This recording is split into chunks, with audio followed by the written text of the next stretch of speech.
বাপেরা, নওজোয়ান তরুণেরা, এ নবী পাকের প্রেমিকেরা, সংক্ষেপে একটু জানাই, যুগে যুগে যুগে অন্যায়কারী অত্যাচারী জালিমরা ইসলামের উপরে জুলুম করেছে, করছে, করবে। এটা নিয়ে কোনো চিন্তার বিষয় নয়, এটা খুবই স্বাভাবিক বিষয়। কিন্তু এর মোকাবেলা করে নাই সত্যের ঝান্ডাকে যুগে যুগে যুগে আমার আল্লাহ ঈমানদার নর নারীদের দ্বারা প্রতিষ্ঠিত করিয়েছে।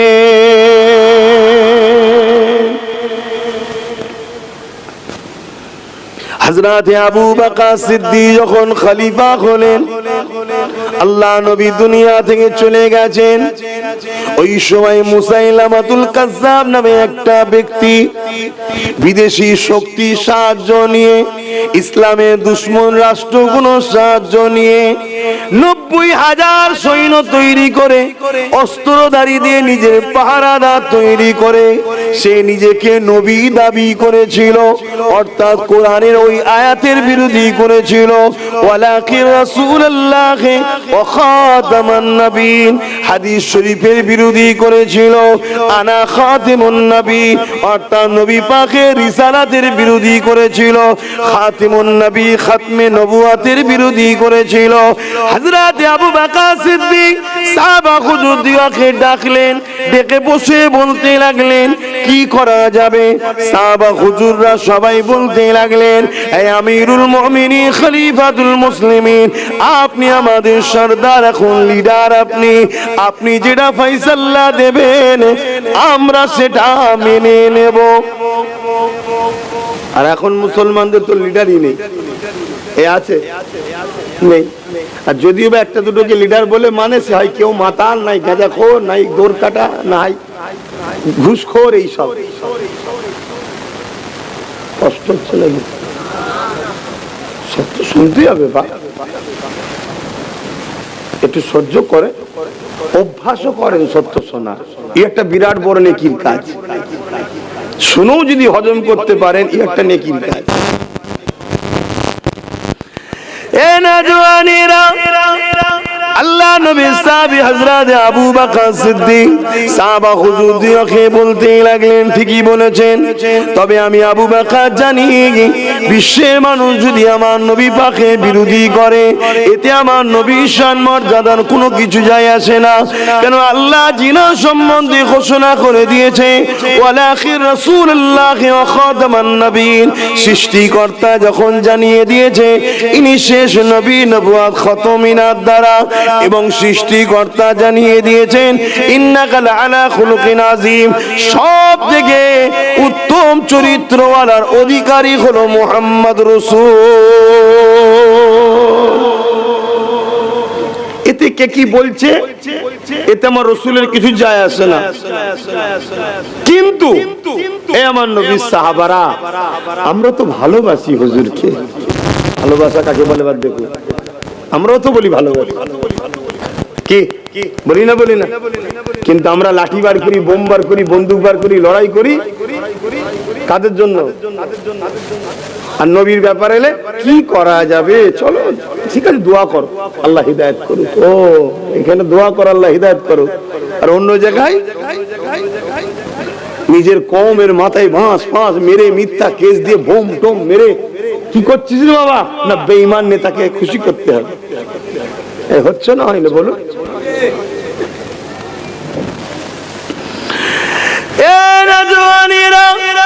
হযরত আবু বকর সিদ্দিক ওই সময় বলেছিলেন, আমরা তো নবীকে ভালোবাসি, আমাদের তো কিছু কর্তব্য আছে, আমাদের কিছু প্রেমের তো ইজহার করা দরকার। আমি জানি রাসূলুল্লাহর কিছু অসুবিধা নাই, আমার নবী পাকের কিছু অসুবিধা হবে না, তবে আমাদের তো কিছু একটা দায়িত্ব আছে। এই বলে আবু বকর সিদ্দিক ঘোষণা করলেন, ওই জালিম মিথ্যুকত্তাচারী মুসাইলামাতুল কাজ্জাবের বিরুদ্ধে আমি আবু বকর প্রথম ওকে বুঝাবো, যদি না বোঝে অন্যায়ের বিরুদ্ধে সংগ্রাম করা এটা আমার দ্বীনের হুকুম রয়েছে।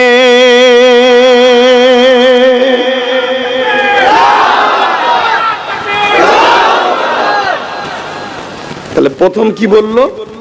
বুঝাবো, ঠিক না? তা আমাদেরও উচিত প্রথম বুঝাতে হবে। যদি না বোঝে, অন্যায়কে মিটাবার নাম কি বলুন? ইসলাম। আমরা মনে করি নাই কাজ করার নাম ইসলাম। অন্যায়কে মিটাবার নাম ইসলাম, অন্যায় মিটিয়ে নাই করার নাম ইসলাম। জোরে বলুন সুবহানাল্লাহ। অন্যায় রেখে দিয়ে নাই কাজ করার নাম ইসলাম নয়। অর্থাৎ নামাজের জায়গা প্রথম পাক করো, তারপরে নামাজ পড়ো। কথা কিছু বুঝলেন?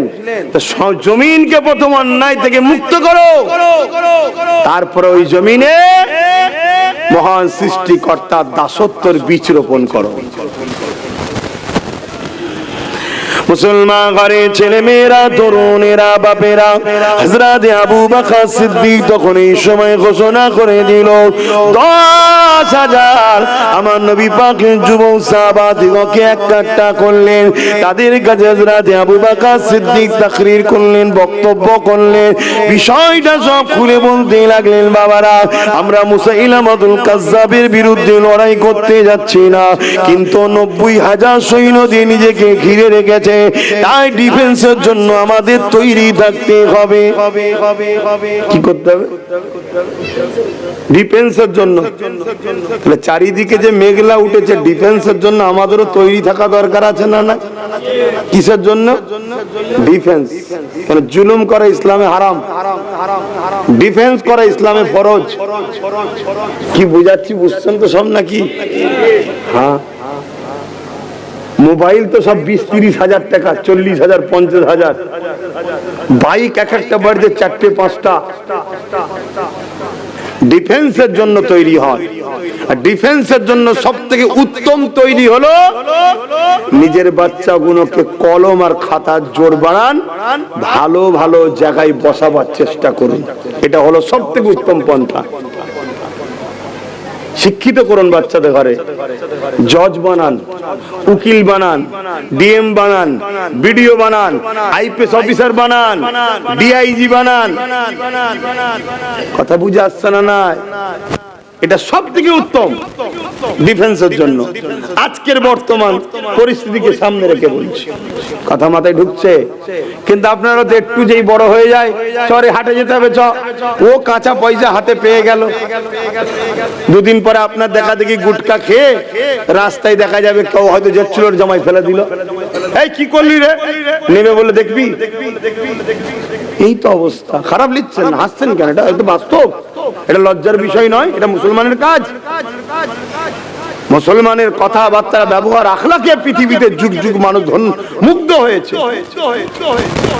আমি বললাম না আমাদের দোষ বেশি? খারাপ হলে কিছু করার নেই, আমরা সেই ধরনের লোক নয়। আমরা নিজের ঘরের বাচ্চাকেই টাইটটা দিই, পরের ছেলেকে টাইট দিতে যাই না। এই আদর্শ আমার ইসলাম দিয়েছে, নিজের ঘরের ছেলেকে টাইট দাও। আমি জানি আমাদের জন্যই আজকে কেউ উঠে দাঁড়িয়েছে, আমাদের জন্যই কেউ আজকে বড় বড় ডায়লগ দিতে পারছে।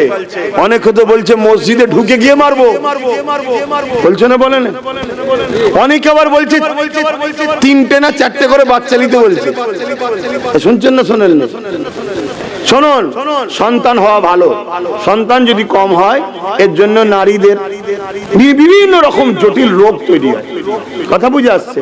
কিন্তু সেটা একজন বেগানা পুরুষ বলে দেবে যে সমাজের মানুষ তোমরা সন্তান বেশি করে দাও। কি জন্য নিতে হবে? না একটা বিশেষ জাতিকে মিটাতে হবে, এই তো কথা নাকি? নারী গুণকে অপমান করা নয়। নারী কি সন্তান তৈরি করা কারখানা নাকি মেশিন? হ্যাঁ, কি চলছে সমাজে? না, আমি ওটা বলবো না। আমি বলবো আল্লাহ যেটাই দিয়েছে একটা হীরের টুকরো তৈরি করো, শিক্ষা দাও, শিক্ষা দাও। তবে 3টে শিক্ষা প্রথম, তার পাশে শিক্ষা হলো ডাক্তার, উকিল, জজ, ডিএম, ব্যারিস্টার, এগুলো পরে। 3টে শিক্ষা প্রথম। প্রথম শিক্ষা হলো নবীর প্রেম, দ্বিতীয় শিক্ষা নবীর আহালদের প্রেম, 3 নম্বর কোরআনের শিক্ষা। আল্লাহ নবী বলেছে শিক্ষা দিতে হবে, আর না হয় ডাক্তার হয়ে আরজি কর হবে। আরজি করে ডাক্তার কি করলে দেখলেন না? হ্যাঁ, এরকম হবে। ডাক্তার হোক, আগে এই শিক্ষা দাও। তাহলে ওই ডাক্তার জাত দেখবে না, পাত দেখবে না, রূপ দেখবে না, গুণ দেখবে না, শুধু দেখবে আমার পেশেন্ট এটা, তার সাথে আমার সৎ ব্যবহার করতে হবে, তাকে সুস্থ করে তুলতে হবে, তাকে লুটবো এই চিন্তাও থাকবে না। কথা মাথায় ঢুকছে? যাক, আমি অন্যদিকে চলে যাচ্ছি।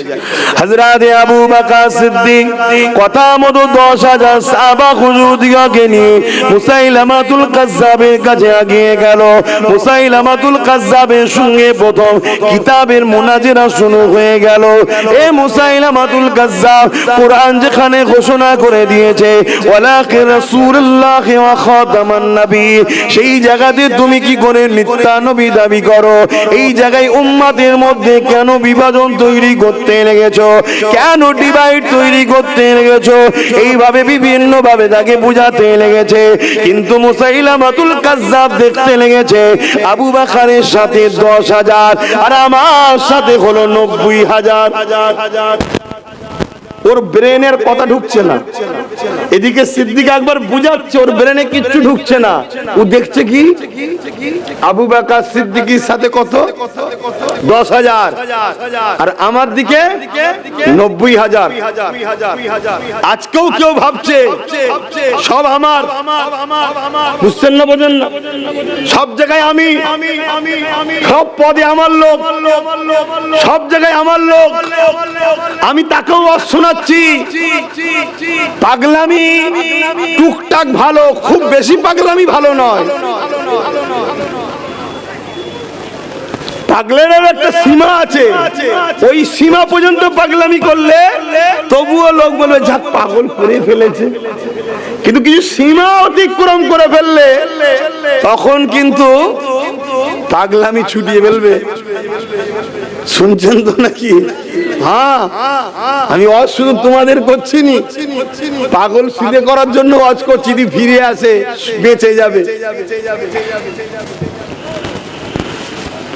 তবে এরা নওজোয়ান তরুণেরা হযরত আবু বকর সিদ্দিক যখন বুঝায় কোনোভাবে সে বুঝতে চায় না, কেননা সে দেখছে আবু বকরের দিকে 10,000, আমার দিকে 90,000, সমস্ত ক্ষমতা আমার দিকে। ইসলামের দুশ্মন রাষ্ট্রগুলো আমাকে অস্ত্র দিয়ে বিভিন্ন দিক দিয়ে সাহায্য করেছে, আরো করবে বলেছে, আমার কোনো চিন্তা নাই। তাই এই সুযোগ ছাড়া যাবে না, আমি আবু বকরের উপরে হামলা করে দিই। এই চিন্তা করে কথা হতে না হতে তারা হামলা চালিয়ে দিল।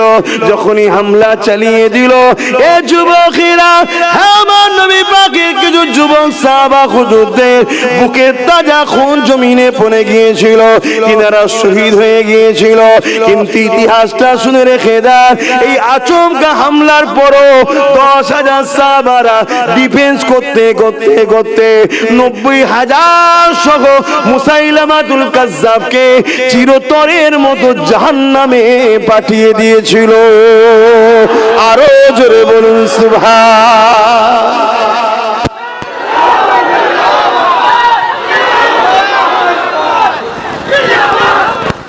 আমি আমার ইসলামের কথা বলছি, বলা যাবে তো নাকি?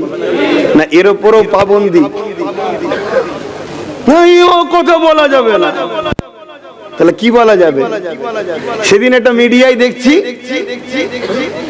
একজন গেঁজা খেয়ে বসছিল কি জানি না, সে বলছে উচ্চারণ তো করতে পারে না, খোদার মার, খোদার মার, সহি উচ্চারণ আল্লাহর জবান দিয়ে বার করছে না। কথা বুঝলে? সে বলছে লা ইলাহা ইল্লাল্লাহু মুহাম্মাদুর রাসূলুল্লাহ, নেই কোন ইলাহা একমাত্র আল্লাহ ছাড়া, অর্থাৎ আল্লাহ ছাড়া কোনো উপাস্য নেই, কোনো মালিক নেই, কেউ নেই। এ কথা তুমি তোমার ঘরে যে বলবে যাও, বাইরে বলবে কেন? কথা বুঝছেন না? বোঝেন না? আচ্ছা বলেন তো ভাই, আমি কারো কান ধরে টেনে বলছি তো শুনতে না ভালো লাগে কানে তুলে দিয়ে রাখ না, তো শুনতে না ভালো লাগে কানে তুলে দিয়ে রাখ। কিন্তু জমিন যা তার কথা হবে, এই আসমান যা তার কথা হবে। এই জমিন আসমান এক মালিক, লিল্লাহি মা ফিস সামাওয়াতি ওয়া মা ফিল আরদ। জমিন আসমানের একজন মালিক, তিনি কে? চিৎকার দিয়ে বলুন কে? শাহাদাত আগুন তুলে বলুন কে, আর উচ্চ আওয়াজে বলুন কে। অতএব এই জমিনে আল্লাহর কথা তো হবেই। তার অসুবিধা হয় কানে তুলে দিয়ে রাখো। আমি কারো তো কান টেনে ধরে বলছি না, আমি তো কাউকে উদ্দেশ্য করে বলি না যে তোকে এটা মানতেই হবে। যেমন আমার ভাইগুলোকে বিভিন্ন জায়গায় বিভিন্ন স্লোগান দিয়ে পিটিয়ে মেরে দিচ্ছে একদল জালিম। আমি কোন ধর্মের সঙ্গে তাদেরকে জড়াবো না। তারা মূলত আমার দেশকে টুকরো করার একটা নতুন ষড়যন্ত্র করছে। পৃথিবীতে বড় দেশ আর নাই, সব টুকরো টুকরো হয়ে ছোট হয়ে গেছে। এখন বড় দেশ থাকলে এক দুটোই আছে। এক আমার মাতৃভূমি, আমাদের দেশ, বাপ আদমের দেশ, বাপ আদম যে দেশে এসেছে, এক ভারতবর্ষ আর একটা হলো চীন। কথা বুঝছেন না, বোঝেন না? কিন্তু সেই দেশটাকে আজকে টুকরো টুকরো করার ষড়যন্ত্র করছে। আমার আলোচনায় আপনাদের অসুবিধা হচ্ছে? ইসলাম শুধু দাড়ি টুপি নামাজের নাম নয় বাপ। ইসলাম নিজের মাতৃভূমিকে ভালোবাসার নামও ইসলাম। জোরে বলুন সুবহানাল্লাহ। তাই সব বিষয়টাকে আমাকে কথা বলতে হবে, কেন আমি ইসলামের কথা বলতে এসেছি। এবং বর্তমান পরিস্থিতি, আবহাওয়া চলছে যে বিমার, সেই বিমারেরই তো দাওয়াই দিতে হবে, তাই তো নাকি? হ্যাঁ, একটা সময় করোনার সময় বাজারে অন্য ওষুধ বিক্রি হয়নি, শুধু একটা ওষুধই বিক্রি হচ্ছে। কথা বুঝে আসছে? আবহাওয়া তখন চলছে, তা এখন এই ওষুধই দিতে হবে না। শুনবেন না, শুনবেন না? তো ভাইয়ের আমার, হযরত আবু বকর সিদ্দিক তাহলে 10,000 আচমকা হামলা। কিছু সাহাবা হুজুর শহীদ হয়েছে, তিনাদের বুকে তাজা খুন জমিনে ঢেলেছে, কিন্তু খতমে নবুয়াতের মর্যাদা শানকে উঁচু করে তুলেছে। জোরে বলুন সুবহানাল্লাহ। আর ওদিকে 90,000 ছিল, এবং তার যে মেন কালপিট মুসাইলামাতুল কাজ্জাব, জাহান্নামের কুকুর, জাহান্নামে আল্লাহ এই সাহাবাদের মাধ্যম দিয়ে পাঠিয়ে দিয়েছে। বলুন সুবহানাল্লাহ। এটা হলো ইসলামের ইতিহাস। কখনো আগ বেরিয়ে কারোর উপরে জুলুম করা ইসলামে হারাম, কখনো কারোর উপরে অত্যাচার করা হারাম। সে যদি অন্য ধর্মেরও হয়, তুমি দেখা যাচ্ছে 50 জন একটা অন্য ধর্মের লোক দুজন আসছে, তুমি তার যদি কিছু কেড়ে নাও, জুলুম করো, এটা ইসলামে হারাম। তুমি জাহান্নামে যাবে, তুমি শাস্তিযোগ্য। দুনিয়ার প্রশাসন তোমায় শাস্তি যদি নাও দেয়, আল্লাহর আদালতে তোমাকে জাহান্নামে যেতে হবে। তুমি যদি বলো সে অন্য ধর্মের, না, অন্য ধর্মের তো কি হয়েছে? তোমাকে যিনি বানিয়েছে তাকেও তিনি বানিয়েছে। অতএব মালিকের সৃষ্টির উপরে জুলুম যদি করো, মালিক তোমার কিন্তু বিচার করবে। কিন্তু এর পাশাপাশি এটাও বলে দিই, ডিফেন্স করা ইসলামে ফরজ, করতেই হবে। তোমাকে কেউ মারছে, তোমাকে কেউ জুলুম করছে, যেটা আমার দেশের সংবিধানও আছে। সংবিধান বলছে তোমাকে কেউ যদি মারে, তুমি ডিফেন্সের জন্য প্রতিরোধ করতে পারো। কথা বুঝে আসছে? এজন্যই তো আমি সংবিধানকে সব জায়গায় বলি, সংবিধান মানো, সংবিধান পিয়ার করো। কেন? আমার দেশের সংবিধান, সত্য কথা বলতে, পৃথিবীর আমি মনে করি উন্নত একটা সংবিধান হলো আমার দেশের সংবিধান, যার তুলনা হতে পারে না। এত সুন্দরভাবে সে জিনিসকে তৈরি, গঠনমূলক করেছে। তো যাক, আমি ওদিকে আজকে যাচ্ছি না। আমি যেটা বলতে চাইছি, তাহলে আমার ইসলামের উপরে প্রথম শুরু হলো আমার নবীর পেটে তো হয়েছে, এভাবে যুগে যুগে যুগে যুগে চলে আসছে। আর এটাও মনে রাখবেন, যারা ইসলামের বিরোধী করেছে, আল্লাহ বা তাদেরকে কখনো কখনো আবার হিদায়েতের আলো দিয়ে ইসলামের মধ্যে প্রবেশ করিয়ে দিয়েছে। তার মধ্যে থেকে একজনের নাম বলে যায়, এ যুবকেরা, তরুণীরা, প্রেমিকেরা, হযরত ওমর ফারুক জিনার নাম। তিনি কিন্তু প্রথম জমানাতে আবু জেহেল, উতবা, সাইবা মিথ্যা প্রচার করেছিল। ওই মিথ্যা প্রচারে ওমর ফারুক ইসলাম সম্বন্ধে ভুল বুঝে মুসলমানদেরকে ধরে ধরে মারতো। কিন্তু একদিন আবু জেহেল, উতবা, সাইবা, আবু লাহাব তারা আমার নবী পাককে কোনোভাবে রুখতে পারছে না বলে তারা একটা মিটিং ডাকলো। ওই মিটিং এ ফয়সালা করলো মুহাম্মদ রাসূলকে শহীদ করে দেয়া হবে, তিনার সার মুবারককে জুদা করে দেয়া হবে। এই কাজটা কে কে দায়িত্ব নেবে, কেউ সাহস করে হাত তুলতে পারছে না। হযরতে ওমর ফারুক তখন হযরত ছিল না, ফারুকও ছিল না, তিনি যুবক নওজোয়ান 23 বছরের যুবক। তখন উঠে দাঁড়িয়ে বলতে লাগলো, এ আবু জেহেল, এই কাজের দায়িত্ব আমি নিলাম। আবু জেহেলও চেয়েছিল এই কাজ যেন উমারই দায়িত্ব নেয়, কেন সে জানে দ্বিতীয় কেউ পারবে না, উমারই পারবে, উমারের ক্ষমতা এত ছিল। হযরতে ওমর ফারুক বলতে লাগলো, এ আবু জেহেল, আমি তো যাব, কিন্তু এর বিনিময়ে তুমি কি দেবে? অনেক কিছু কথা হয়ে রফা হয়ে গেল। হযরতে ওমর ফারুক ঘোড়ার পিঠে উঠলো, যাবার সময় আবার বলতে লেগেছে, এ আবু জেহেল, কথা মতো যেন কাজ হয়। আমি কাল সকাল হবে, সূর্য উঠবে, মুহাম্মদ আর উঠবে না, 39 থেকে 40 হতে দেব না। আল্লাহ পাকের আসমানে ফেরেশতারা আলোচনা করতে লেগেছে, এ আল্লাহর ফেরেশতারা, উমার দায়িত্ব নিয়েছে, কি হবে? আমার আল্লাহ আওয়াজ দিয়ে বলতে লাগলো, এ ফেরেশতা, চিন্তা করো না, উমার বলেছে 39 থেকে 40 হতে দেবে না। আমি আল্লাহ উমারকে 40 নম্বর বানাবো। আরো জোরে বলুন সুবহান।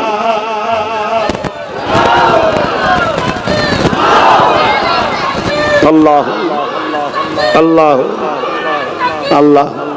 কথা বুঝে আসছে? আমি প্রথম দুটো কথা বলেছিলাম, পৃথিবীর সবাই মিলে যদি আকাশমুখো হয়ে চাঁদের দিকে সমস্ত কুকুর ঘেউ ঘেউ করে, কিছু হবে না। ওই চাঁদটাও তৈরি কার থেকে? জোরে বলুন। তৈরি তো আল্লাহ করেছেন আমার নবীর নূর থেকে তৈরি। জোরে বলুন সুবহানাল্লাহ। চাঁদ যে রোশনি আলো পেয়েছে, ওটা হুজুরের সদকায় পেয়েছে। জোরে বলুন সুবহানাল্লাহ। ওই চাঁদও আমার নবীর গোলাম। জোরে বলুন সুবহানাল্লাহ। জানেন তো নাকি? হ্যাঁ, কার সাথে পাল্লা দিতে যাচ্ছ?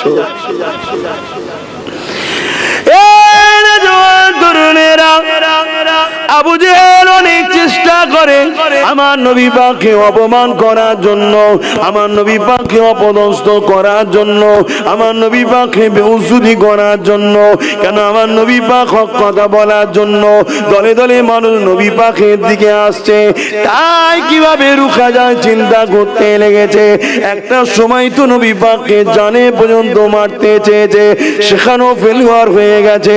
এমন সময় কুয়া পর্যন্ত খুলেছিল, আমার নবী পাককে কুয়ায় ফেলে মেরে দেবে, কিন্তু আবু জেহেল নিজে পড়ে গিয়েছিল।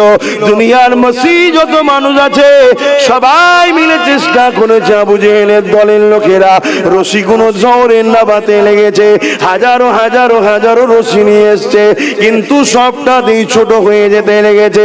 ওই সময় আবু জেহেল বুঝতে পেরে গেছে এটা মুহাম্মদ রাসূলুল্লাহর বদদোয়া হয়েছে। তাই যাও, মুহাম্মদ রাসূলকে গিয়ে ডাকো, আমার নবী পাক আগিয়ে এসেছে।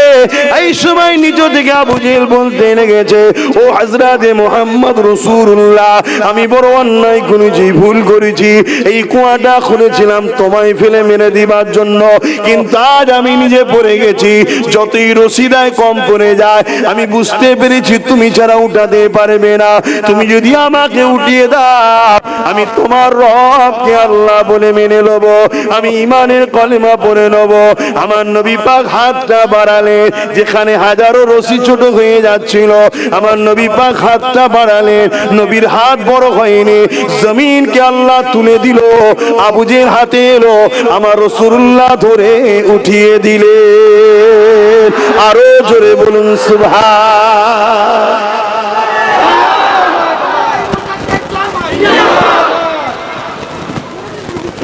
আমার নবী পাকের এই কথাগুলো শুনে আপনাদের ভালো লাগছে না? এটা হচ্ছে ঈমান। এটা কি? ঈমান। প্রতিটা জিনিসের খোরাক আছে। তো ঈমানের খোরাক হলো নবীর উপরে দরুদ ও নবীর আলোচনা, যেটা আজকে আমাদের মসজিদে মসজিদে বেশি বেশি করে করা দরকার, জলসায় জলসায় বেশি বেশি করে করা দরকার।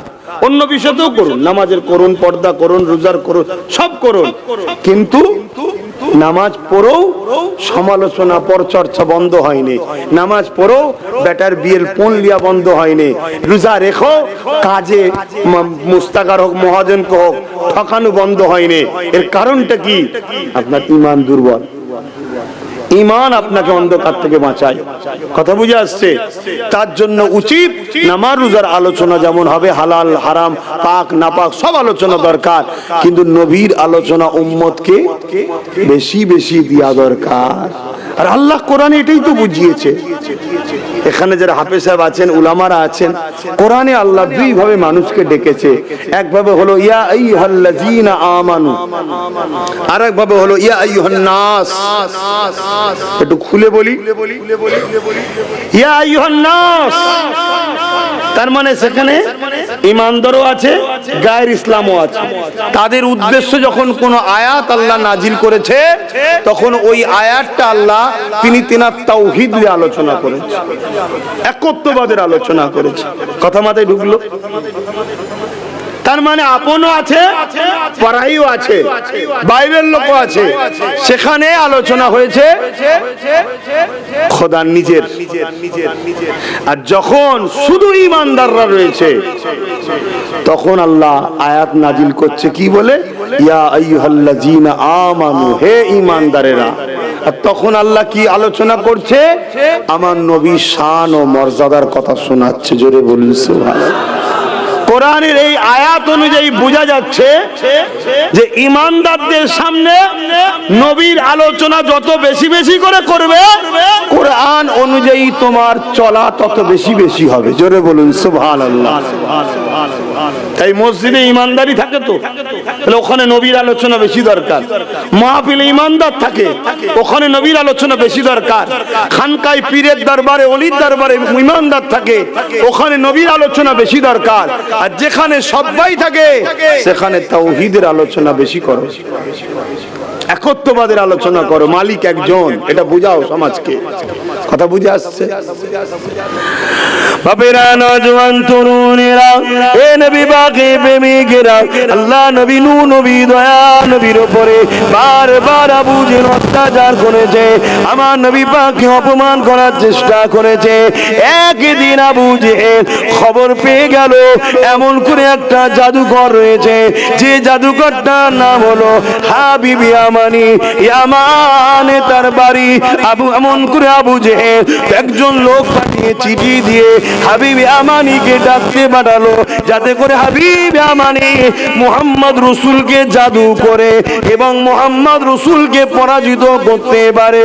কেন আমি আমার খদ্দের ধরে রাখতে পারছি না, আমার মিথ্যা যে প্রচার, মিথ্যা যে ধর্মের দোহাই দিয়ে ভণ্ডমি করা, এগুলোকে ধরে রাখতে পারছি না।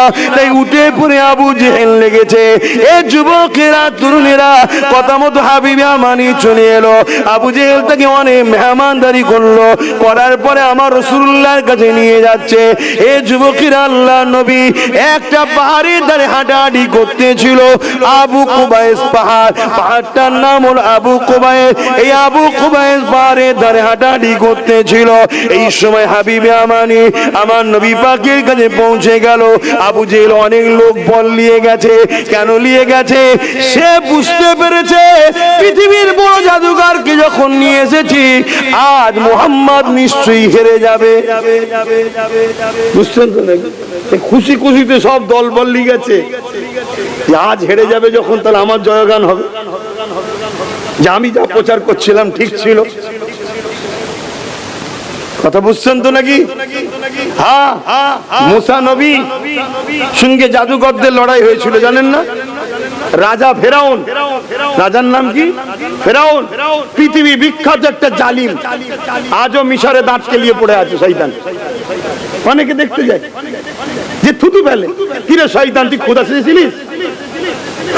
শুনছেন না? তোকে আল্লাহ রাজত্ব দিয়েছে, তুই আবার আল্লাহ হবার শখ করেছিস। আল্লাহ কাউকে কাউকে ক্ষমতায় বসায়, কিন্তু বসাবার পরে কারো মেন্টাল হয়ে যায়, কেউ ঠিক থাকে। যে মেন্টাল হয়ে যায় তার অবস্থা ফেরাউনের মতো হয়, নমরুদের মতো হয়। শুনছো তো নাকি? তা আমরা সবাই মিলে দোয়া করি আমাদের যেন ঠিক হয়ে যায়, না হয় শেষ হয়ে যাবে। বলুন না, দোয়ার দরকার আছে না নাই? আল্লাহ হিদায়াত করুক, বলুন আমিন। হ্যাঁ, দোয়া করতে ইসলাম বলেছে, ইসলাম দোয়া করার কথা বলেছে। ভালো হোক এই দোয়া করতে বলেছে। কেন? কেউ আমাদের দুশমন নয়। যদি সে ভালো কপালে না থাকে আল্লাহ তার বিচার করে দেবে। কেন? সৃষ্টি আল্লাহ। আমি আল্লাহ সৃষ্টির উপরে ছোট বড় কথা বলতে পারি না। দোয়া করতে বলেছে ইসলাম। সেই দোয়াটা কি? হিদায়াতের দোয়া। হিদায়াতের দোয়া। কি অসুবিধা হচ্ছে নাকি যুবকদের? কেন? খুব ব্যস্ত, মোবাইল ঘাটা হয়নি, এই মুহূর্তে বসে আছে, ফাঁকা থাকলেই মোবাইল, সবসময় মোবাইল দেখেছি, মার মার মার মার মার মার মার মার মার মার মার এই করছে। কি অবস্থা, কি অবস্থা! হ্যাঁ, আমার তো মনে হয় এই আমাদের যত আব্বা আম্মা আছে, আমার বা আমার যুবক, আমাদের যত বাবা মা আছে, এদেরই মনে হয় ফেসবুক বা গুগল টুগল কিছু নেই। বাকি আমি বা আমাদের যত ছেলে পুলে আছে, আমাদের ছেলে পুলেদের সব বাপ মাই মনে হয় ফেসবুক গুগল ঘাটাও, তাই তো নাকি? তাহলে কি হবে ছেলেদের অবস্থা? আমরা যদি এত খারাপ হয়ে যাই তাহলে আমাদের ছেলেগুলো কি হবে? আমি কি বুঝাচ্ছি, বুঝছেন তো? মানে একটা পিড়ি যদি চলে যায় আর খুঁজে পাওয়া যাবে না ভালো লোক। যদি বলেন ফেসবুক গুগল খাটলে খারাপ হয়ে যায়, না খারাপ বলছি, কিন্তু বুঝতে পারছেন না ফেসবুক গুগলটা কি ভালো জিনিস আছে? আর হ্যাঁ, প্রয়োজনের জন্য কেউ যদি ইউজ করে, একটা কোম্পানির কাজ করে, ডিজাইনের কাজ করে, সেটাও তো পাওয়া যায়। কিন্তু ওইভাবেই কি শুধু ইউজ হয় না আরো কিছু বীজখানে এসে যায়? হঠাৎ করে কোরআন তেলাওয়াত দেখছেন, বীজখানে খেচি দিয়েছে, লাফাচ্ছে, হয় না? না মুরব্বী দেখেছেন?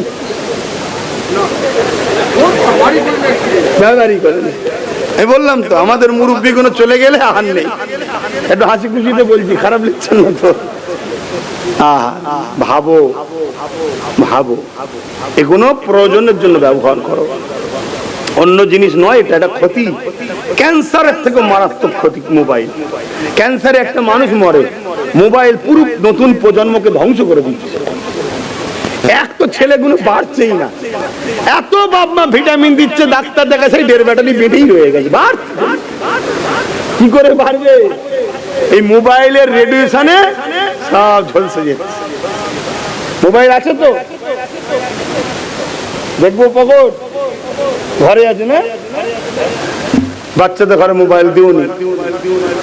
মোবাইলের রেডিয়েশনে ব্রেনের রস শুকিয়ে যাচ্ছে। যারা মোবাইল আবিষ্কার করেছে, ইসরায়েলের টোটাল মোবাইল ব্যান্ড, শুনছো? আমাদেরকে ছেড়ে দিয়েছে, বিশ্বলে হাঁটছে, ওতে রেডিয়েশনে ব্রেনের রস শুকিয়ে যাচ্ছে, তাই পড়াশোনা হচ্ছে না। তখন বলছে হুজুর তাবিজ দেন, দোয়া করে, শুকিয়ে নিয়ে এসছি, আর তাবিজ দিলে কি হবে? রস থাকলে তাবিজ দিলে রস আসছিল না, একটু বেরিয়ে পড়বে, কিন্তু এ তো পুরো শুকিয়ে নিয়ে এসছিস ব্রেন।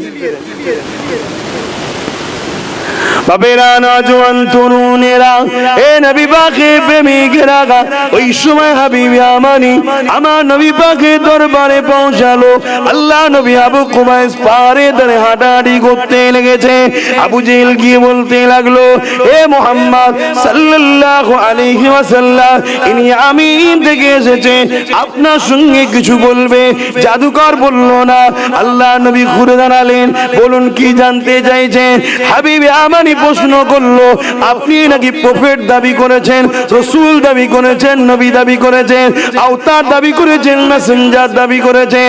এ নওজোয়ানেরা, আল্লাহ নবী বলতে লাগলেন, লা ইলাহা ইল্লাল্লাহ আনা মুহাম্মাদুর রাসূলুল্লাহ। ওই সময় হাবিব আমানি বলতে লেগেছে, আপনি যদি সত্যি নবী রাসূল হন, তাহলে আসমানে কিছু করে দেখান। এর মানে হলো জাদুকর জানে জাদু জমিনে চলে, আসমানে চলে না। জাদু জমিনে চলে, আসমানে চলে না। আপনাদের মহল্লায় এখন মাইকের সিস্টেম হয়েছে, তো মহল্লাটাকে পালন করতে হয়। তাহলে জাদু জমিনে হয়, আসমানে বলে চলে না। তাহলে হাবিবে আমানি কি বলছে? আসমানে কিছু করে দেখান। তার মানে সে জানে যদি আসমানে কিছু করতে পারে, তাহলে আবু জেহেল বলছিল মোহাম্মদ জাদুকর। নাউজুবিল্লাহ, মোহাম্মদ জাদুকর নয়। উনি অবশ্যই পাঠানো একজন রসুল। জোরে বলুন সুবহানাল্লাহ। আমরা তো সহজে মুসলমান, আর আমার নবী ইসলাম কত কষ্ট করে প্রচার করেছে। আবার অনেকে বলে, দেখবেন টিভিতে ডিবেট হয়, আমি মাঝে মাঝে দেখি টিভিতে ডিবেট হয়, কি বলে ইসলাম তো 1500 বছরের। ইসলাম কত বছরের? 1500 বছরের। আসল ইরা যে মূর্খ না গেজাখোর আল্লাহই ভালো জানে। কথা বুঝে আসছে? আরে ইসলামের প্রথম মন্ত্র হলো, প্রথম কথা হলো লা ইলাহা ইল্লাল্লাহ।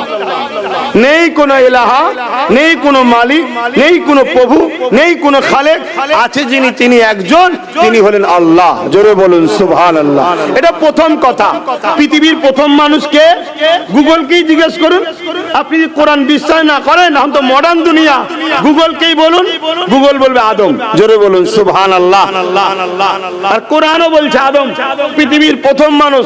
গুগল তো আর আমাদের তৈরি করা নয়, গুগল তো ইহুদি খ্রিস্টানদের তৈরি করা। সে বলছে আদম। ইহুদি খ্রিস্টানরাও মানে আদম, সবাই মানে আদম। প্রথমে আদম আলাইহিস সালামকে আল্লাহ তৈরি করেছে। সেই আদম আলাইহিস সালামের বাঁদিকে পাঁজরের হাড় থেকে মা হাওয়া আলাইহিস সালামকে তৈরি করেছে। একজন হলো আব্বা, আরেকজন হলো মা। এই দুজনের মিলনে মুসলিম, হিন্দু, দলিত, আদিবাসী, শিখ, পাঞ্জাবি, খ্রিস্টান, জৈন, পৃথিবীতে যত মানুষ এসেছে আসছে, সবার প্রথম বাবা বাপ আদম, প্রথম মা হলো মা হাওয়া। জোরে বলুন সুবহানাল্লাহ। সেই সূত্রে এই দিক দিয়ে আমরা হিন্দু, মুসলিম, দলিত, আদিবাসী, সাঁওতাল, বাগদি, আমরা সবাই কিন্তু ভাই বোন। শুনছেন তো নাকি? এই বাপ আদম আর মা হাওয়ার ছেলে পুলে আমরা সব। দুনিয়ায় এত লড়াই কেন? এই লড়াই শুধু দুই শ্রেণীর লোক লাগিয়ে রেখেছে। এক, যারা ক্ষমতার জোরে মানুষের খোদা হতে চায়, আর যারা ধর্মের নামে মানুষের সাথে ভণ্ডমি করতে চায়। এরা দুজন ফিতনা লাগিয়ে রেখেছে। বাকি কোন ধর্মের ধর্মগুরুরা ফিতনা করে না। শুনছেন তো নাকি? হ্যাঁ, কোন ধর্মেরই প্রকৃত যারা ধার্মিক, প্রকৃত, তারা কখনো ফিতনা চায় না। আমি আমার কথা বলবো, ধর্মের গ্রন্থের কথা, যার ভাল লাগবে নেবে, না ভাল লাগবে না লাগবে। আমি আমার ধর্মের কথা বলবো, যার ভাল লাগে নেবে, না ভাল লাগে না লাগবে। কেন? আমাকে তো প্রভু ডিউটি দিয়েছে, বলে যা। এ তো আমার নয়, সবই তো প্রভু কি বলে আমার আল্লাহ পাকের। কথা বুঝে আসছে? তাহলে এই দুই শ্রেণী পৃথিবীতে যুগে যুগে এই বাপ আদম মা হাওয়ার ছেলে মুলেদের মধ্যে ঝগড়া লাগাচ্ছে, এখনো চলছে হাওয়া। তো যাক, আমি যেটা বলতে যাচ্ছিলাম, বাপ আদম আলাইহিস সালাম তিনি এসেছিলেন আমার হিন্দুস্তানে। সারে জাহাঁ সে আচ্ছা হিন্দুস্তান হামারা। কেন সারে জাহাঁ সে আচ্ছা হিন্দুস্তান আমার হবে না? কেন? ডাইরেক্ট জান্নাত থেকে বাপ আদম হিন্দুস্তানে এসেছে। জোরে বলুন সুবহানাল্লাহ। অতএব জান্নাতের সঙ্গে হিন্দুস্তানের ডাইরেক্ট কানেকশন। জোরে বলুন সুবহানাল্লাহ। আর মা হাওয়া এসেছে জাজিরাতুল আরব, আমার নবীর দেশে। অর্থাৎ নবীর দেশটা হলো মায়ের দেশ, আর আমাদের দেশটা হলো আব্বার দেশ। জোরে বলুন সুবহানাল্লাহ। আমি যেটা বুঝাতে চাইছি, ইসলাম 1500 বছরের নয়। বাপ আদমও মেনেছে কি? লা ইলাহা ইল্লাল্লাহ। বাপ আদম লা ইলাহা ইল্লাল্লাহ, মা হাওয়া লা ইলাহা ইল্লাল্লাহ। কথা বুঝে আসছে?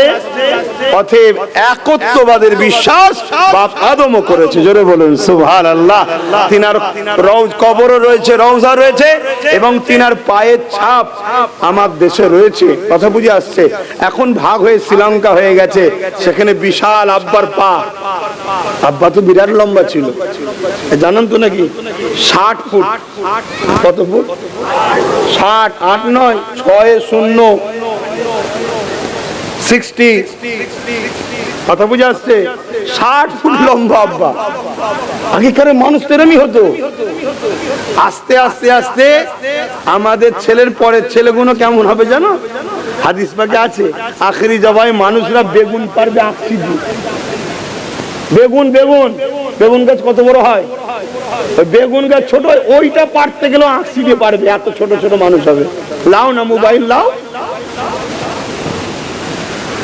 বাবেরা অন্যদিকে চলে যাচ্ছি, আমি বুঝাতে চাইছি এটাই।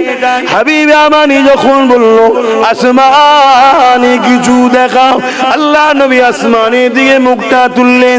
4 তারিখটা ছিল 15 তারিখ, চৌদ্বী রাত ছিল। এ যুবকেরা, তরুণীরা, বাপেরা, পূর্ণিমা রাত হয়েছে। আরবিতে মা তারিখটা মাস আগে আসে, অর্থাৎ তারিখটা আরবিতে প্রথম আসে। আরবি সিস্টেম হচ্ছে তারিখের রাত আগে আসে, দিন পরে আসে, বাকি তারিখে দিন আগে আসে, রাত পরে আসে। তা 14 15 তারিখ মানে ওটা হলো 14 তারিখ গিয়ে 15 তারিখের রাত, অর্থাৎ 14 চাঁদ পুরো গোল, পূর্ণিমার চাঁদ উঠেছে একদম পুরো গোল। আল্লাহ নবী ওই চাঁদের দিকে তাকিয়ে বলছে, হাবিবে আমানি, এই চাঁদটা দুটুকরো করে দেবো। বিশ্ব শোনো, নূর নবীর দিনে লেগুনি কত বড় বড় পাওয়ার মিটে গেছে, তাদের পূর্বপুরুষদের নাম নিশানা অস্তিত্ব নয়। আমার ভারতবর্ষে হতভাগা আকবর, মোগলে আজম বলা হয়, খোদা ওকে বিরাট বাদশাহিত্ব দিল, শয়তানি ধোঁকায় পড়ে নারী দেহ শোষণ করে শয়তান কোরআনের বিরুদ্ধে একটা কিতাব লিখেছিল, দ্বীন ইলাহি। মুজাদ্দিদ আল পেশানি হুজুরের সঙ্গে টক্কর হলো, হতভাগা আকবরকে আল্লাহ চিরতরে জাহান্নামে পাঠিয়ে দিল, তার সৈন্য সামন্ত সব শেষ। আকবরের সমাধি কোথায়, আকবরের ছেলেপুলে কোথায়, কেউ খোঁজ রাখতে যায়নি। কিন্তু মুহাম্মদ রাসূলের গোলাম, আল্লাহর প্রকৃত দাস মুজাদ্দিদ আল পেশানির দরবারে কোটি কোটি লোক এখনো বছরে যাচ্ছে। জোরে বলুন সুবহানাল্লাহ, আরো জোরে বলুন সুবহানাল্লাহ। অতএব বুঝে বুঝে পা ফেলো, নেশায় পড়ে যাওনি কেন? সেদিন আবু জেহেল সাধারণ লোকেদের ঘরে বোকা বানিয়েছিল, আমার নবীকে ভুল ভাল বুঝিয়ে নবীর বিরোধী করেছিল। আজকের আবু জেহেল গুলো সাধারণ সরল প্রাণ ছেলেগুলোকে শিক্ষা তো দেয়নি, চাকরি দেয়নি, জব দেয়নি, কোনো খাবারের সুব্যবস্থা কলকারখানা দেয়নি। তাদের বিরুদ্ধে, তাদের মাথাতে ইসলাম নবী কোরআনলে ভুল ভাল বুঝিয়ে আমাদের পিছনে লাগিয়ে দিচ্ছে। শুনছেন তো নাকি? এরা ধ্বংস হয়ে যাবে যদি পরিবর্তন না হয়। আল্লাহ এদেরকে হেদায়েত দিক, বলুন আমিন। কেন এরা ইসলাম সম্বন্ধে জানে না। সেদিন যেমন আবু জেহেল ভুল বুঝিয়েছিল, জানেন তো নাকি? খন্দকের মধ্যে একটা যুদ্ধ হয়েছিল, যুদ্ধটার নাম হলো খন্দকের যুদ্ধ। ওই যুদ্ধেতে এ যুবকেরা পানির বড় সংকট দেখা দিল। আবু জেহেল বাহিনীরা, জালিম বাহিনীরা, তারা পানি পেল না। এই জন্য তারা তাদের দলের মধ্যে থেকে 2-1 জনকে আমার রাসূলুল্লাহর কাছে পাঠালেন। কেন? আমার নবী পাকের দিকে কুয়া ছিল, পানির কোনো অসুবিধা ছিল না, তাই তারা পাঠালো, যাও মুহাম্মদ রাসূলকে গিয়ে বলো পানি দিতে বলেছে। ওই খাদেম দুটো বলতে লেগেছে, আরে আমরা তো মুহাম্মদ রাসূলকে মারার জন্য এসেছি, আমরা তো যুদ্ধ করতে এসেছি। যদি পানি চাইতে যায় তারা তো বুঝতে পেরে যাবে পানির অভাব পড়েছে, মরুভূমি এলাকা, পানি শুকিয়ে রাখা মানে এমনি তো মারা যাবে। ওই সময় তারা বলেছিল, না না না, মুহাম্মদ রাসূলকে আমরা ছোটবেলা থেকে দেখছি, 40 বছর ধরে আমাদের এলাকায় বড় হয়েছে, কোনো দিনের জন্য কারো কষ্ট দুঃখ দেখে থাকতে পারে না। আমাদের বিশ্বাস, যাও অবশ্যই মুহাম্মদ রাসূল পানি দেবে। আরো জোরে বলুন সুবহান। ওই দুজন জিজ্ঞেস করছে তার দলের লিডারদের ঘরে, এত যখন ভালো তা লড়াই করো কেন? শুনছেন না? এত যখন ভালো লড়াই করছো কেন? বলছে না, মুহাম্মদ রাসূল পক্ষে গেলে এই আমরা যে ক্ষমতার জোরে মানুষকে শোষণ করছি এটা বন্ধ হয়ে যাবে। আমরা ক্ষমতার জোরে নারী দেহ ভোগ করছি, বন্ধ হয়ে যাবে। আমরা ক্ষমতার জোরে নিজেদের পাওয়ার মতো যা খুশি তাই করছে, এগুলো বন্ধ হয়ে যাবে। কেন? ইসলামের নবী এগুলোকে করতে নিষেধ করছে এবং ওনার দিকে লোক চলে যাচ্ছে। যদি ওনার দিকে লোক চলে যায় তাহলে আমাদের পাল্লা এমনি হালকা হয়ে যাবে। কথা মাথায় ঢুকছে না? ঢোকে না? আজ প্রায় সমালোচনা হয় না? হ্যাঁ, বেড়ে যাচ্ছে, বেড়ে যাচ্ছে, বেড়ে যাচ্ছে, বলে না? বলে না? হ্যাঁ, এত সালে এই হয়ে যাবে, এত সালে এই হয়ে যাবে, এত সালে ওই হয়ে যাবে। যদি বেড়ে যায়, তোরা তো বলিস আমাদের ভাই, আমরা সব ভাই ভাই ভাই ভাই বলে 77 বছর নিত আমাদের থেকে। কি গো, ভাই ভাই বলেই তো নিয়েছে নাকি? বেড়ে যাচ্ছে, সমস্যা কোথায়? না, হাতির দেখাবার দাঁত আলাদা, চিবোবার দাঁত আলাদা।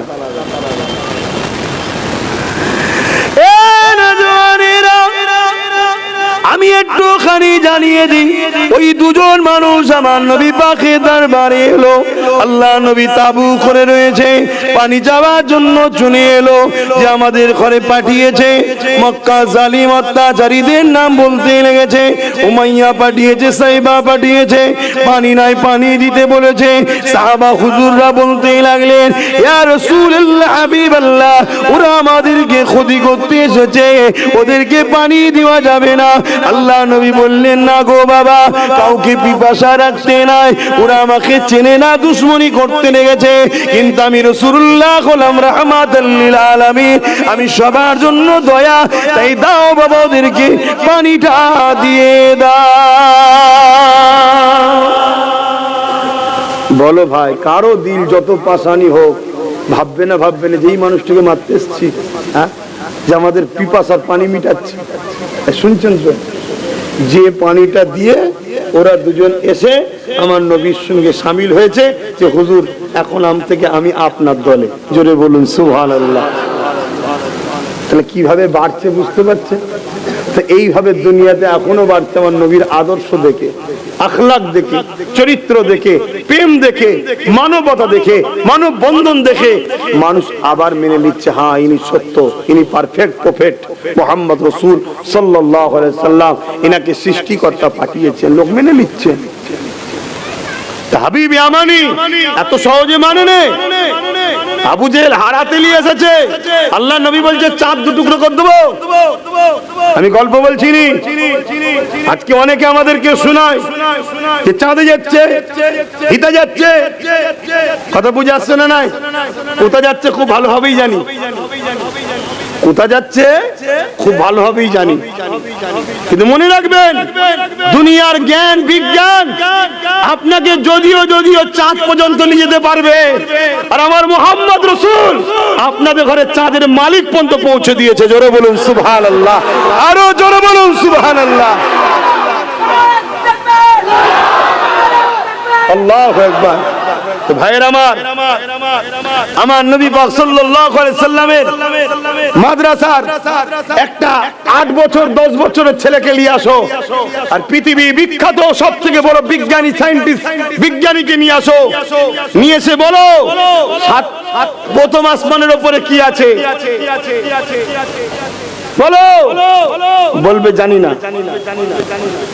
ওই 8 বছর 9 বছর 10 বছর পড়া মাদ্রাসার ছেলেকে জিজ্ঞেস করো, বলবে দ্বিতীয় আসমান, তৃতীয় আসমান, চতুর্থ আসমান, পঞ্চম আসমান। যদিও বিজ্ঞান সপ্তম আসমান বলে যে 7টা স্তর রয়েছে, তার উপরে কি আছে? বিজ্ঞান ফিউজ। বুঝছেন না, বোঝেন না? ব্যাটারি শেষ, আর হবে না, শুধু টুট টুট করবে। আরে 8-10 বছরের মাদ্রাসার ছেলে বলবে তার উপরে সিদরাতুল মুনতাহা, তার উপরে আল্লাহর আরশ, তার উপরে কাবা কৌসাইন, যেখানে কোনো ওয়াক্ত মাকাম কিছু নেই। জোরে বলুন সুবহানাল্লাহ।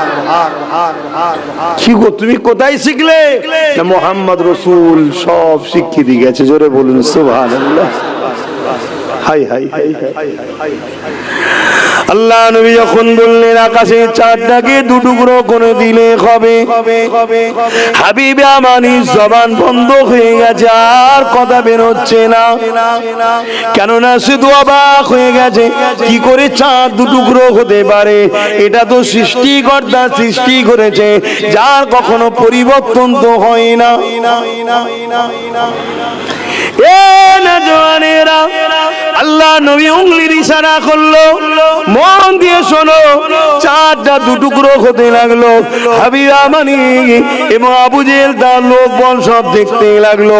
ওই ভিড়ের মধ্যে দেখে কারো জবান থেকে বেরোতে লাগলো, আশহাদু আল্লা ইলাহা ইল্লাল্লাহু ওয়া আশহাদু আন্না মুহাম্মাদান আবদুহু ওয়া রাসূলুহু। আবু জেহেল নিয়ে এসেছিল দলবল নিয়ে নিজের কৃতিত্ব বজায়ের জন্য। আমার নবীর উংলির মুজিজা দেখে আবু জেহেল বাহিনী কলেমা পড়তে লেগেছে, কিন্তু হাবিব আমানি এক নজরে তাকিয়ে রয়েছে, কলেমা কিন্তু পড়েনি। এক টুকরো চাঁদ পাহাড়ের এক মাথায়, আর এক টুকরো চাঁদ পাহাড়ে আর এক মাথায় সামান্য চিরেছে তা নয়, পুরো দুফালি হয়ে দুদিকে সরে গেছে। এইভাবে সামান্য সময় ছিল তা নয়, আজ থেকে রাত পর্যন্ত এইভাবে চাঁদটা ছিল। এ যুবকেরা, তরুণেরা, হাবিবে আজমি, হাবিবে আমানি তখনও কিন্তু কলেমা পড়েনি। কিন্তু একটা খুশি সংবাদ শুনি, এই দৃশ্য যখন ঘটে আমার ভারতবর্ষে, আমার হিন্দুস্তানে কেরল রাজ্য যেটা রয়েছে, ওইখানে একটা রাজা ছিলেন। সেই সময়ে তিনার জন্ম ছিল, সেই সময়ে তিনি রাজা। রাজাটার নাম হলো রাজা চিরামাল। সে কিন্তু বসে বসে আকাশের এই দৃশ্যটা দেখছিল। তিনি অবাক হয়ে দেখছিলেন। কিছুদিন পরে হযরত মালিক হুজুর যখন বিজনেসের জন্য ভারতে আসে, ওই সময় কেরলের রাজা এই সময় চিরামান জিজ্ঞাসা করতে লেগেছে, তোমরা তো আসমানি কিতাবের জ্ঞান রাখো, অমুক দিনে চাঁদ টুকরো হয়েছিল, বলতে পারো এটা কি ব্যাপার? ওই সময় হাবিব আমান হামন করে হযরতুল মালিক সাহেব তখন বলতে লেগেছে যে ওটা আমার নূর নবীর আগুনের ইশারা। নবী পাক আগুনের ইশারা করেছে, চাঁদটা টুকরো হয়ে গিয়েছিল। আরো জোরে বলুন সুবহান।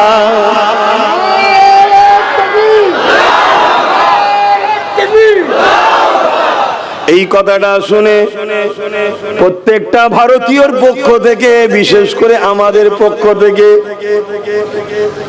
হিন্দুস্তানের জমিন থেকে ওই কেরলের রাজা চিরামান দেরি না করে সুজা মক্কা জমিনে পাড়ি দিয়েছে। মক্কা জমিনে গিয়ে আমার নবী পাকের হাতে হাত দিয়ে কলেমা পড়ে মুসলমান হয়ে যায়। আজানটা হয়ে যাক। দরুদ শরীফ আল্লাহুম্মা সাল্লি আলা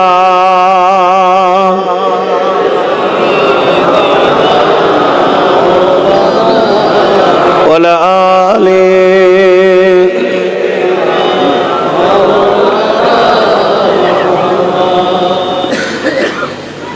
বাপ আমার, ভাই আমার, সময় কম, আজান তো হয়ে গেল। তা কেরলের রাজা এখান থেকে গিয়ে দৃশ্য দেখে জেনে হুজুরের দরবারে গিয়ে কলেমা পড়ে ইসলাম কবুল করে। জোরে বলুন সুবহানাল্লাহ।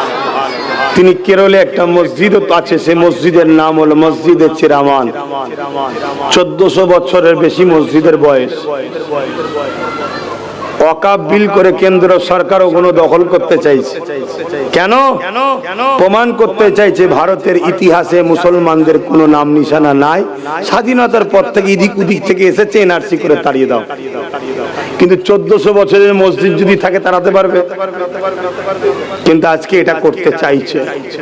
আর এটা যে করতে চাইছে, এর জন্য কেন্দ্র সরকার শুধু দোষী নয়, আমাদেরও দোষ আছে। আমাদেরও দোষ আছে। বাকি 77 বছর ধরে যখন ওয়াকফকে অনেকেই চুরি করে খাচ্ছিল, তখন আমরা তাদেরকে খাবার সুযোগ দিয়েছিলাম, খান খান খান। কথা বুঝছেন না? আজকে সেই সুযোগটা ধরে নিয়েছে। তো যাক, আল্লাহ আমাদেরকে হেফাজত করেন, ভুল বুঝার তৌফিক দান। বলুন আল্লাহুম্মা আমিন। হাবিবে আমানি তখনও কলমা পড়ল না। এই দৃশ্য দেখে আবু জেহেল বলে উঠল, আরে মুহাম্মদ কত বড় জাদুকর, দেখো আকাশের চাঁদে জাদু করে দিয়েছে। মূর্খ তো, ও তো মূর্খ, ও তো জানে না। হাবিবে আমানি তো জানে যে জাদু উপরে হয় না, কেন নিজে জাদুকর, পৃথিবী বিখ্যাত তৎকালীন সময়ের জাদুকর।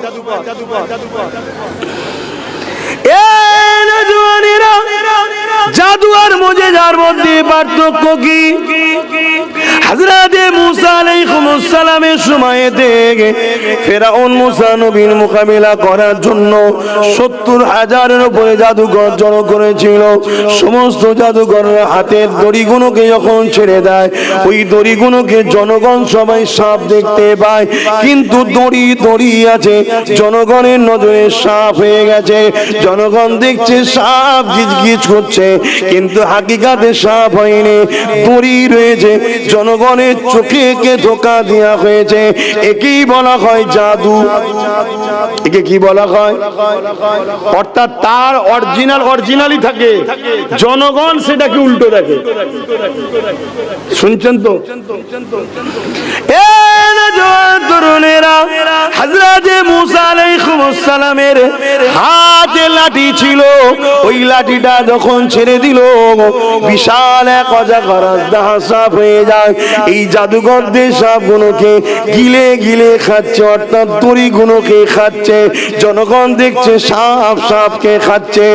এই দৃশ্যটা দেখে 70,000 জাদুঘর দাঁড়িয়ে গিয়ে বলতে লাগলো, লা ইলাহা ইল্লাল্লাহু মুসা কালিমাতুল্লাহ। তার মানে আল্লাহকে সেবা কই ইলাহা নাই, আর মুসা হলো আল্লাহর অবশ্যই প্রেরিত রাসূল, যিনি আল্লাহর সঙ্গে কথা বলেছেন। জোরে বলুন সুবহানাল্লাহ।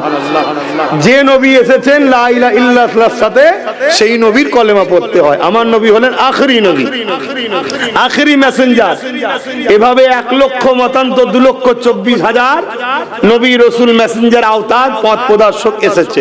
সবাইকে আমরা সম্মান করি, সবাই সত্য কথা বুঝে আসছে। কিন্তু এখন পৃথিবীর জন্য সর্বকালের সর্বশ্রেষ্ঠ মুহাম্মদ রাসূলের কিয়ামত পর্যন্ত রিসালাতের ডাঙ্কা চলবে। জোরে বলুন সুবহানাল্লাহ। আর কেউ আসবে না। কথা বুঝতে পেরেছেন?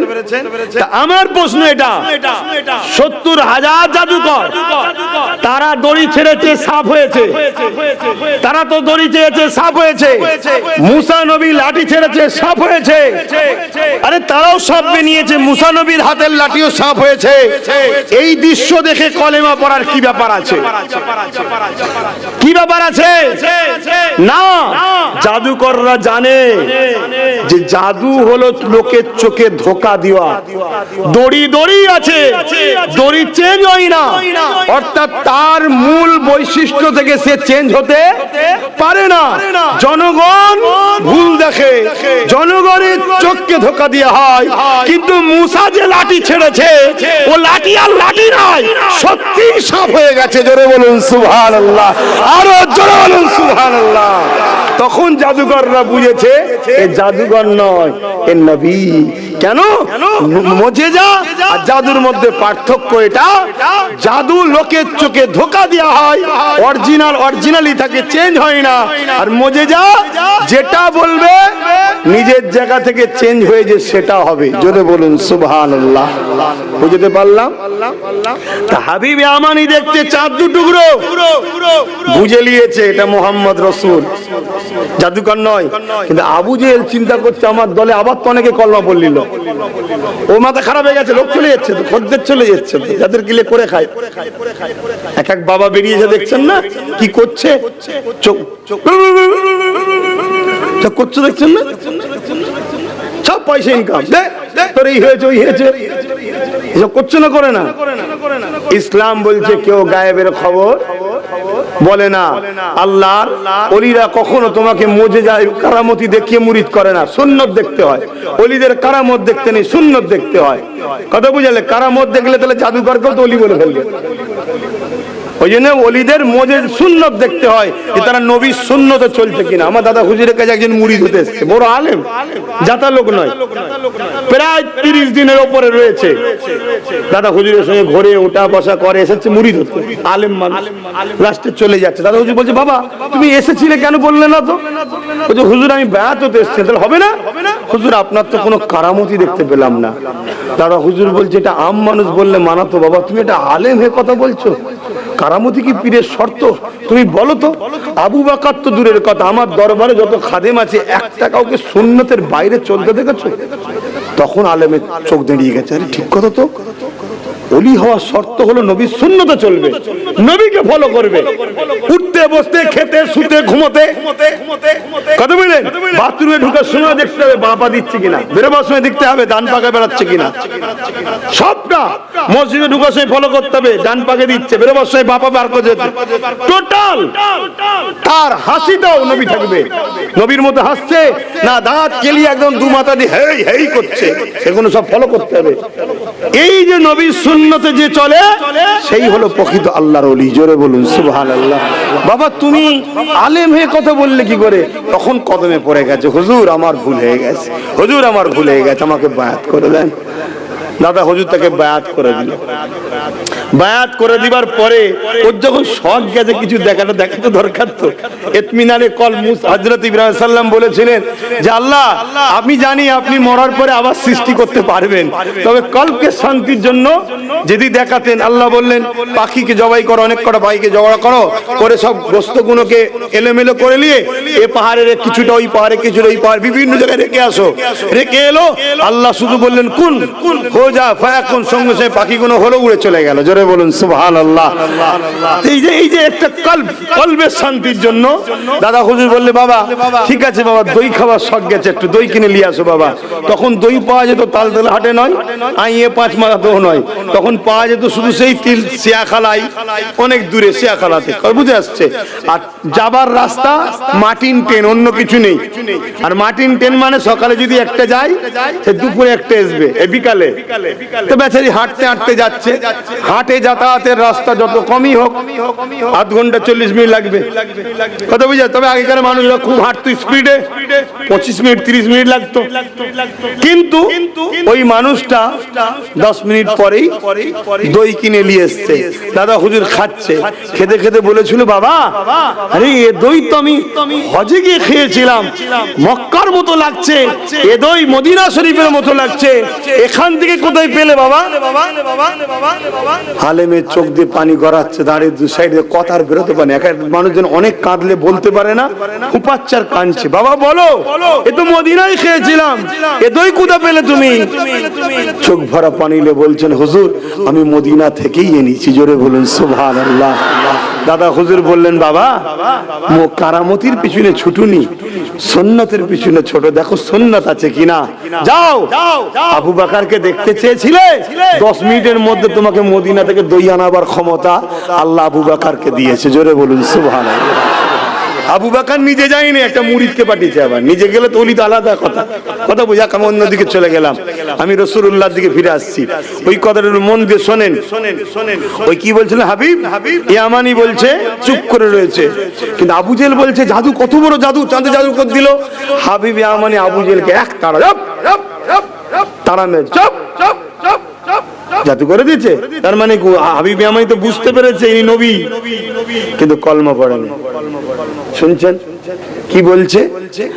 আপনি কি বলতে পারবেন আমার অন্তরের মধ্যে একটা কথা রয়েছে, ওই কথাটা কি আপনি বলতে পারবেন? অন্তরের খবর কে জানে? নবী জানে না? তাহলে বললেন শুধু আল্লাহ।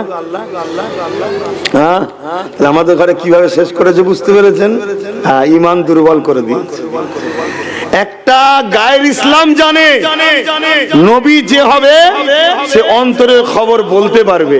আর আমাদের মুফতি মাওলানা বলছে নবীর অন্তরের খবর জানে না। এর চেয়ে বড় চিটিংবাজি, ধোকাবাজি, প্রতারণা আর কি হতে পারে? এটা উম্মতের জন্য এরা ক্যান্সারের থেকেও মারাত্মক, যারা আমার নবী সম্বন্ধে আমাদেরকে ভুল শিখায়। আল্লাহ নবী তাই বললেন আখিরি জামানায় আসমানের নিচে জমিনের উপরে সবথেকে নিকৃষ্ট হবে একদল আলেম। আর এটাও শুনে রেখে দাও, সামনে 6 ডিসেম্বর আসছে, বাবরি মসজিদ এমনি যায়নি, একদল মুনাফিকদের জন্য বাবরি মসজিদ বিক্রি হয়ে গেছে। কথা মাথায় ঢুকছে না? ঢোকে না? আজও দেশ জুড়ে যেটা চলছে এর পিছনে একদল মুনাফিক বক্তা মৌলী সাহেবের হাত আছে। আর এগুলো বলি বলেই আমাকে অনেকে পছন্দ করেন। আরে হাকিকাতটা বলছি, না হয় তোমার আমার ঘরের খবর অন্যজন জানলো কি করে?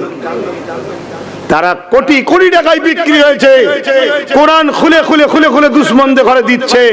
কোন জিনিসটা করলে উম্মতকে শেষ করানো যায় ওই জিনিস তুলে দিচ্ছে, তারা উম্মতকে সেই গুণ দিচ্ছে।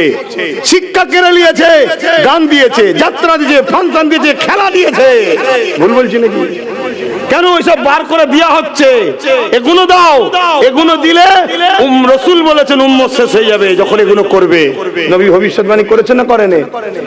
কোটি কোটি টাকায় আলেম উলামা সেজে বিক্রি হয়ে আছে, আর যারা আবার সমাজে ঘুরে ঘুরে ঘুরে ঘুরে আমার নবীকে আমাদের কাছে আমাদের মতো মানুষ বানাই। মরে গেছে বলে, শাফাত করতে পারবে না বলে, ঈদে মিলাদুন নবী চলবে না বলে। নবী নাকি 40 বছরের আগে নবী ছিল না, 40 বছর বয়সে নবুয়াত ঘোষণা হয়েছে, ওহী এসেছে, তখন থেকে তিনি নবী হয়েছে, তার আগে নাকি নবী ছিল না। এ ধারণা করলেই কাফের হয়ে যাবে। তাহলে এরকম লোক যদি নামাজ পড়ে রোজা রাখে হজ করে, সে আল্লাহ সাহায্য পাবে। কেন গাছের ডালপালার দরকার আছে, কিন্তু ডালপালা যদিও কেটে যায়, মূল থাকার জন্য গাছ কিন্তু মরবে না। আর ডালপালা আছে, মূল নেই, একেবারে মরে যাবে। কথা বুঝছেন তো নাকি? মূলটা হলো হুজুর, আর হুজুরকে মূল কে বানিয়েছে? আল্লাহ। আল্লাহ যখন বানিয়েছে তুমি মানবে না বললে তো হবে না। শুনছেন তো আমার কথা? হাবিবি আমানি বলছে, বলতে পারবেন আমার মনের কি খবর আছে? একটা মনের মধ্যে আমার কথা আছে। আল্লাহ নবী বলে, হাবিব আমানি রে, তোমার একটা 8 বছরের বাচ্চা কন্যা সন্তান আছে, যে কিনা জন্মগত ভাবে প্যারালাইসিস হয়ে গেছে, সে জন্মগত ভাবে রোগী প্যারালাইসিস। তাই তুমি 8টা বছর ধরে অপেক্ষা করে আছো, কখন যেন আমার বাচ্চাটা সুস্থ হয়ে যাবে, আমার কন্যাটা নিজের পায়ে দাঁড়াতে পারবে। এই কথাটা তোমার দিনে বড় কষ্ট দিতে লেগেছে। এ হাবিব আমানি, তোমার মনের মধ্যে এই কষ্টটা রয়েছে, এই কথাটা রয়েছে। এই কথা যখনই শুনেছে হাবিব আমানি চোখে পানি রাখতে পারেনি, চোখ দিয়ে পানি বেরিয়ে গেছে, কিন্তু তখনও কলমা পড়েনি। শুনছেন তো? আমরা তো সহজে মুসলমান। আল্লাহ নবীর কাছ থেকে বিদায় নিয়ে হাবিব আমানি আমানে রওনা দিল। আবু জেহেল বুঝাতে লেগেছে, হাবিব আমানি দেখলে তো কত বড় জাদুঘর। হাবিব আমানি কোনো জবাব দেয় না, চোখ দিয়ে পানি বেরিয়ে যাচ্ছে। ঘরের দিকে রওনা দিয়েছে, অনেক রাস্তা। তখন তারা তো প্লেনের ব্যবস্থা নাই, দামি দামি গাড়ি ঘোড়ার ব্যবস্থা নাই। ঘোড়ার পিঠে করে সওয়ার হয়ে ঘরে পৌঁছেছে। ঘরে পৌঁছে যখন দরজায় আওয়াজ দিয়েছে, দরজাখানা খুলে গেছে। হাবিব আমানির চোখে আবার পানি শুরু হয়েছে। কিসের পানি, কিসের পানি, কি কারণে পানি? হাবিব আমানি দেখতে লেগেছে আমার যে 8 বছরের কন্যাটা, যে কিনা জন্মগত প্যারালাইসিস ছিল, সে কিনা নিজের পায়ে দাঁড়িয়ে দাঁড়িয়ে দাঁড়িয়ে আমার দরজাটা খুলে দাঁড়িয়ে রয়েছে। আরো জোরে বলুন সুবহান। হাবিব আমানি জিজ্ঞাসা করে, মা তোমার এই অবস্থা কিসের? ওই মহিলা কন্যা সন্তানটা বলতে লেগেছে, বাবা এক রাত্রিরে এমন একটা ব্যক্তি এসে আমাকে ডাক দেয়, মারে উঠে বড় মা, তুমি উঠে দাঁড়াও মা। আমি বলতে লাগলাম দাঁড়াতে তো আমি পারি না। ওই ব্যক্তিটা বলতে লাগলো, বলো মা লা ইলাহা ইল্লাল্লাহু মুহাম্মাদুর রাসূলুল্লাহ। দিল থেকে মেনে নাও, মুখে উচ্চারণ করে দাও আল্লাহ ছাড়া কোনো ইলাহা নাই, আর আমি মুহাম্মদ আল্লাহর প্রেরিত রাসূল। এটা বলার পরে বলতে লাগলো বিসমিল্লাহির রহমানির রহিম বলে উঠে দাঁড়াও মা। যখন আমি উঠে দাঁড়াতে লাগলাম বিসমিল্লাহ বলে, আমি দাঁড়াতে পেরেছি বাবা। শুধু দাঁড়াতে নয়, হাঁটতে চলতে কোনো আর অসুবিধা হয় না। এ নজওয়ানেরা, হাবিব আমানি চোখ ভরা পানি নিয়ে মেয়েকে জিজ্ঞাসা করতে লেগেছে, মা বলতে পারবে কেমন তিনার হুলিয়াটা, চেহারাটা কেমন? বলতে লেগেছে ঘুড়ি দুটো। সময় তো বাবা অনেক আগে গেছে। ভুরু দুটো জোড়া, ভুরু দুটো। আমার নবী পাক যেমন বিবরণ দিল, হাবিবি আমিনী বুঝতে পেরে গেল এটা মুহাম্মদ রাসূল সাল্লাল্লাহু আলাইহি সাল্লাম। আরো কাঁদে। মেয়ে বলে, বাবা আরেকটা কথা বলে গেছে যে তোমার বাবা এলে বলবে যে খুব শিগগিরই আমি যে কলেমা পড়েছি তোমার আব্বাও ওই কলেমা পড়বে। জোরে বলুন সুবহানাল্লাহ। তাহলে হাবিবি আমিনী কলমা পড়বে, নবী আগে থেকে বলে যাচ্ছে। অন্তরের খবর জানে না, জানে না? হাবিবে আমানি আর ঘরে ঢুকলো না, সোজা মদিনায় মক্কায় নবীর কদমে হুজুর গোলামের জায়গা দেন, কলেমা পড়ে মুসলমান হয়ে গেল। জোরে বলুন সুবহানাল্লাহ। এভাবে পৃথিবীতে ইসলাম এসেছে। আর আজকে বলছে ঘরে ঘরে অস্ত্র রাখো, বলছে না বলেন? ঘরে ঘরে অস্ত্র রাখো। আমি জানি না অস্ত্র দিয়ে ধর্ম বাঁচে কি, তবে এটুকু জানি নিজের অস্ত্র নিজের না গলা কেটে যায়, খেয়াল রাখিস। তোর বাড়িতে এমন আল্লাহ পয়জন তৈরি করবে, ওই এর মতো ওলিদ বিন মুগীরা নাম শুনেছেন তো নাকি? তরওয়াল নিয়ে মাকে বলেছিল বল, মোহাম্মদ বলেছে আমি জানোর সন্তান। মোহাম্মদ তো কখনো মিথ্যা বলে না, এটা তো কেউ জানে না, আব্বাও জানে না, তুই জানিস, বল মা। ওই সন্তান যা তৈরি হচ্ছে সে তো ভালোই জানি কি হচ্ছে, ওই যে তোমাদের ঘরেই ছেড়ে না দেয়। তাই বলবো আমি আমার কওমকে বলবো, কোন জিততে গেলে অস্ত্র লাগিবে না, শুধু নিজেরা নবীর সুন্নতে জীবন গড়ুন আর নিজের বাচ্চাগুলোকে খাতা পেন বেশি বেশি করে দেন, পড়াশোনা করান, পড়াশোনা করান, পড়াশোনা করান। এটা আমি আপনাদের বলবো। ভালো শিক্ষিত হন, ভালো মানুষ তৈরি করেন, ভালো মানুষের ভালোবাসায় পৃথিবী ভালো হয়েছে হবে। জোরে বলুন সুবহানাল্লাহ। কখনো জোর করে জুলুম করে পৃথিবীকে ভালো করা যায় না, কিন্তু দুঃখের বিষয় কথা বলতে চাইলো আর বলার উপায়ও নাই, কেন আল্লাহর ডাকে সাড়া দিয়ে সেজদা দিতে হবে। এই আসুন একটু দাঁড়িয়ে সালাম দিয়া নবী।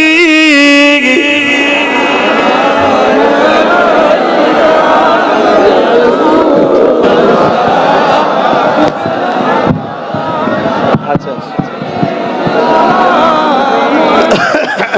বাবা, এটা খোলা তো ডাইরেক্ট লাগছে, চেন লাগিয়ে দিলেও গরম হচ্ছে, আর খুলে রাখলে আবার ঠান্ডা। খোদা কি না পারে। ইয়া নবী নাম পিয়ারা, ইয়া রাসূল নাম পিয়ারা, अर्श पर हक ने पुकारा, सच बैगो बरहक हमारा, नबी सलाम या रसूल या हबीब